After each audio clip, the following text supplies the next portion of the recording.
Queridos amigos de Custos Veritatis, reciban todos un cordial saludo en este día. Les habla de nuevo el padre Luis Chumpen, su amigo de los Oblatos de San José. Y quería hacer unas pequeñas reflexiones o algunas pequeñas opiniones también sobre lo que está pasando en nuestro país. Y claro, sí, obviamente no podemos ser ajenos de lo que está pasando. Y especialmente quiero responder quizás algunas preguntas o interrogantes que algunos puedan tener o que quizás me han hecho en el transcurso del día, ¿no? Mejor dicho, en el transcurso de la tarde, desde que nos enteramos del intento de golpe de Estado de Pedro Castillo, expresidente del Perú, y ahora con la toma de posesión, por así decirlo, bueno, en mi lenguaje, con la juramentación de Dina Boluarte como presidenta del Perú.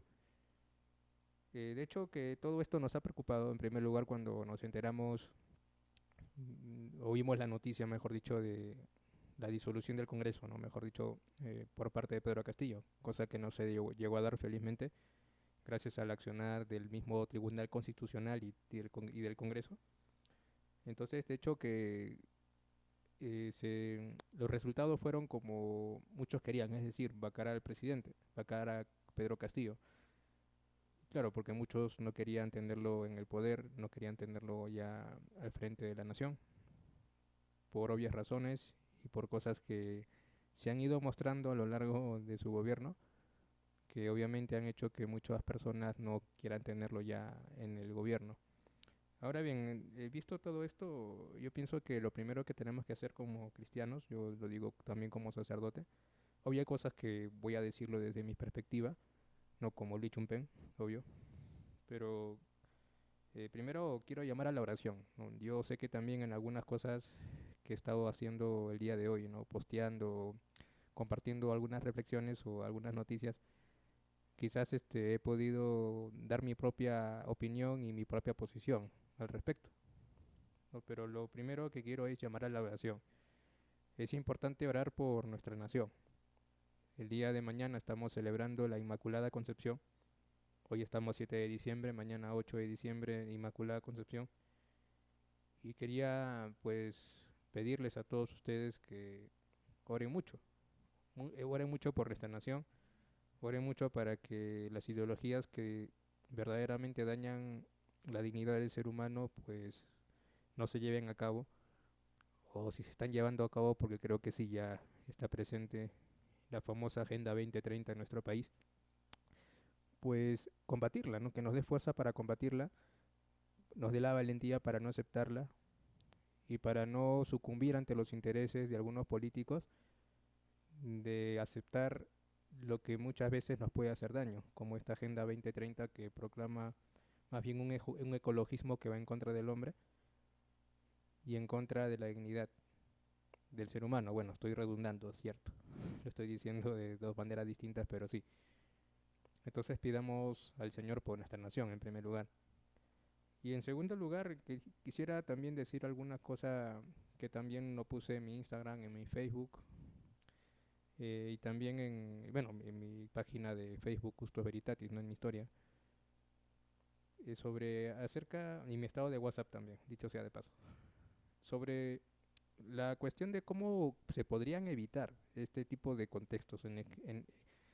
No sé si me dejo entender, pienso que nosotros sabemos que el partido que integraba a Pedro Castillo, hasta antes de ser expulsado, era netamente comunista.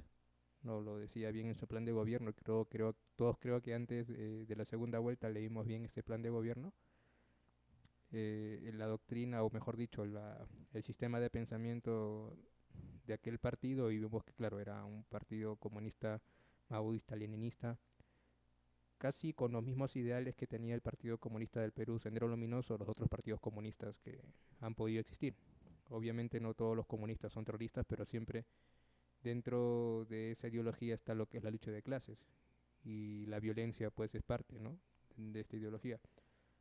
Entonces, para evitar quizás llegar a estos extremos y para quizás evitar futuras crisis y futuros problemas, o para vencerlas en todo caso si se presentan, pienso que es necesario una formación filosófica y también una formación teológica. quizás alguno me puede decir, pero ¿qué es la teología aquí? Y eso es lo que quiero explicar.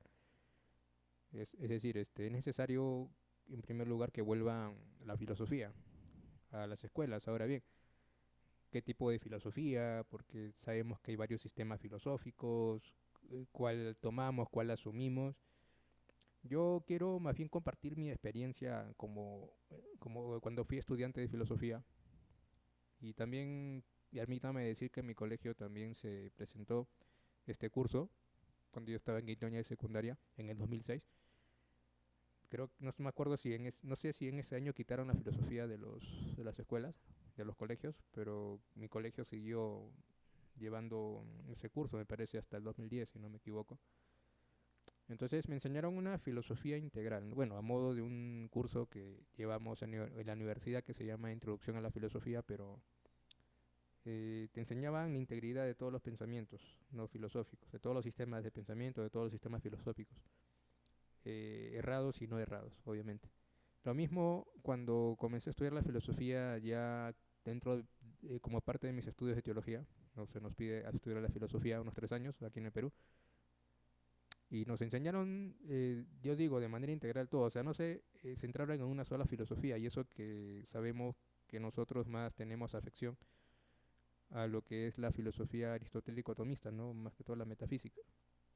Pero no, no solamente, ni solamente la filosofía agustiniana, ni la filosofía aristotélica o aristotélica tomista, no solo la filosofía platónica, no solo los clásicos, no solo los presocráticos, no solo los modernos o los posmodernos, no los filósofos contemporáneos, sino que nos enseñaron o trataron de enseñarlos en su integridad todos los sistemas filosóficos que pudimos nosotros estudiar. Sí, hasta tuvimos que leer libros de filósofos que no eran creyentes también. Sí, es que es parte del estudio. Hay que estudiar también, tratar de estudiar todos los sistemas de pensamiento de tal manera que uno discierna mm, qué pensamiento es correcto y cuál no. De tal manera que uno tenga pensamiento crítico, pero el pensamiento crítico también tiene sus límites. ¿En qué sentido? En que no podemos ir en contra de las verdades universales, como puede ser el principio de no contradicción o el principio de identidad, como tampoco se puede dejar de lado el estudio de los trascendentales, verdad, bondad, belleza y unidad. No se puede. Entonces se necesita que se lleve este curso de manera integral, como dije también en ese post, para que, que nos ayude a poder ver aquellos sistemas que son erróneos para evitar quizás caer en algunas ideologías que van en contra de la dignidad de la persona humana y obviamente en contra de la existencia de Dios. Y puede ser que aquí alguno me pueda patear me pueda querer dar una patada, pero es verdad, una filosofía no puede negar la existencia de Dios, es imposible. Y si alguno lo hace, bueno, ya él, pero lo importante es que no deje de vivir éticamente, o sea, la ética es necesaria también. Ética como reflexión de los actos del ser humano, ¿no? Los actos del hombre. Entonces, por eso es necesario, digo, volver a esto. Pero también hay una cosa que también algunos me decían, entonces quitemos el curso de religión, mejor, para que haya más horas de filosofía. Y no es así, tampoco se trata de quitar el curso de religión. Y claro, que tiene que pasar por así decirlo, por una renovación, ¿no? Bueno, el curso de filosofía también debería, es lo que quiero decir con el curso de religión, tiene que haber gente verdaderamente preparada, como en el curso de filosofía, gente que sí, ya tenga la experiencia de haber estudiado filosofía, como también en la parte de la educación religiosa que haya tenido la experiencia de estudiar teología y obviamente también filosofía. Es decir, es necesario, tanto lo uno como lo otro, ¿no? Porque desde la religión, desde la teología también se puede, bueno, son distintas los cursos, pero se pueden asociar, en eso quiero que la salvedad, ¿no? La teología como tal, con su estatuto epistemológico propio. Y claro, el curso de religión, que generalmente es religión católica, enseña lo que la iglesia más o menos enseña, pero hay que profundizar más. De tal manera que el alumno también a través del curso de religión reflexione acerca de la coyuntura de la sociedad, de la coyuntura actual, ¿no? Nacional a través de la fe, que no va en contra de la razón. ¿Ok? Entonces son necesarios ambos cursos, sí, porque de alguna manera se trata de que el alumno, que el joven despierte Y una de las cosas que tienen mucho las ideologías actuales, sean las ideologías progresistas como las ideologías comunistas, socialistas, es que ellos adoctrinan, ellos saben cómo formar gente. En cambio, los que no simpatizamos con estos sistemas o con estas ideologías, como que nos dormimos y como que nos falta tener un poquito más de influencia en la sociedad, ¿verdad? Y un poco más de enseñanza, un poco más de un sano adoctrinamiento que despierta un pensamiento crítico, crítico pero con las limitaciones que yo he dicho, ¿no? Entonces, por eso apuesto por esto, pero que con, no sé si será buena, no, no creo que ofenda a nadie con la propuesta que he hecho, pero sí, es necesario una correcta filosofía y el curso de religión también como reflexión a la luz de la fe, no de lo que pasa. Por eso tenemos también la doctrina social de la iglesia. Entonces, esto nos lleva también a pensar ahora eh, de quién asume el gobierno, ¿no? Y creo que la presidenta actual acepta todo lo que la Agenda 2030 ha propuesto con sus objetivos de desarrollo sostenible, que promueven más que todo, una de las cosas que promueve es el control de la natalidad. Obviamente también parte de esto podemos asociarlo a lo que es el aborto, un feminismo malentendido, un feminismo que en vez de ayudar a la mujer, pues lo que hace es fomentar un odio hacia el varón. El mismo hecho que usan ya la palabra género tiene mucho que decir, porque el ser humano no tiene género, tiene sexo, varón o mujer, no hay otro. Claro, me pueden decir retrógrada, cerrado, pero es que las cosas son así, no podemos tapar la verdad hay que mostrarle con caridad, y es cierto. Entonces pienso que tanto Castillo, me van a disculpar que use los nombres propios, ¿no? Tanto Castillo como Dina Boluarte como que no convienen mucho al país, ¿no? Bueno, Castillo ya no está, el señor Castillo ya no está, con respeto, ¿no? Ahora la presidenta Boluarte, pues si es que impulsa esta agenda, verdaderamente va a ser perjudicial, ¿no? Yo recomiendo que vean los videos de Horacio Justo, de Pablo Muñoz y Turrieta, del padre Javier Olivera Rabasi también, porque ellos hablan mucho al respecto, Miklos Lukács, o sea, varios autores, ¿no? Que desde su perspectiva hablan de este problema de la Agenda 2030, que también es una ideología parte de lo que es el globalismo progresista, que daña pues las sociedades, la soberanía de los estados. ¿Okay? Entonces, eso es mi perspectiva, lo quiero decir de esta forma. Así que vuelvo a lo primero, a llamar a la oración. Y segundo, la importancia de la formación filosófica y religiosa en las escuelas. Claro, uno, volviendo a eso, uno me puede decir, pero yo no soy creyente. Bueno, yo ya sé, puede ser que alguno no sea creyente, otro que no sea católico, pero sea el curso de religión que les enseñen, es necesario tener un buen análisis, ¿no? También de la sociedad, ¿no? A la luz de la fe, ¿no? A la luz también quizás del credo que otros puedan tener. Pero se necesita pues que se profundice mucho en lo que son los estudios que he mencionado. Muy bien. Entonces también junto con ello es necesario tener otros cursos, ¿no? De las ciencias sociales, como puede ser la educación cívica. Bueno, está, sigue. Me parece bueno que también vuelva la geopolítica. Yo también llevé la geopolítica y es muy interesante entender la geopolítica. Sí, formación política.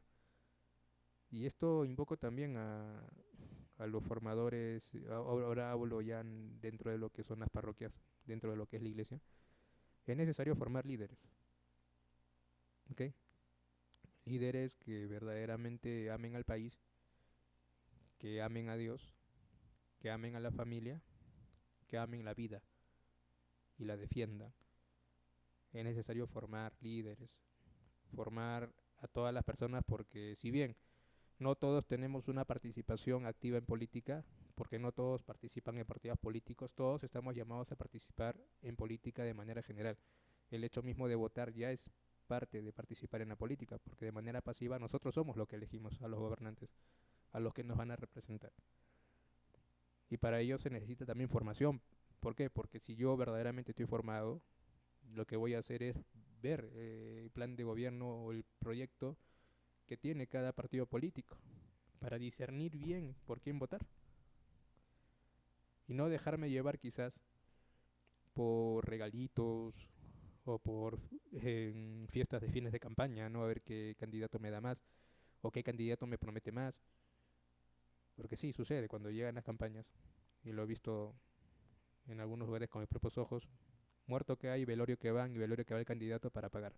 Que está bien, pero a veces lo hacen más para ganar adeptos. Y es ese problema, que a veces se dejan llevar más por estos regalos, por, como diría, pan y circo, que, que ver las propuestas y la doctrina o la ideología que tenga cada partido político. Es necesario.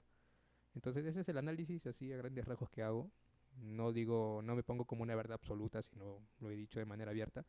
Y si alguno quiere pues hacer una crítica de este video, pues que lo haga, no hay problema. Que lo haga, no, si quiere dialogar conmigo en privado, que lo haga también. No tengo ningún problema. Y lo importante, queridos hermanos, vuelvo a repetir, es que oremos. Oremos mucho. Oremos mucho por nuestro país y oremos mucho también por toda Hispanoamérica. Bueno, hasta aquí nomás. Que Dios los bendiga y nos vemos pronto.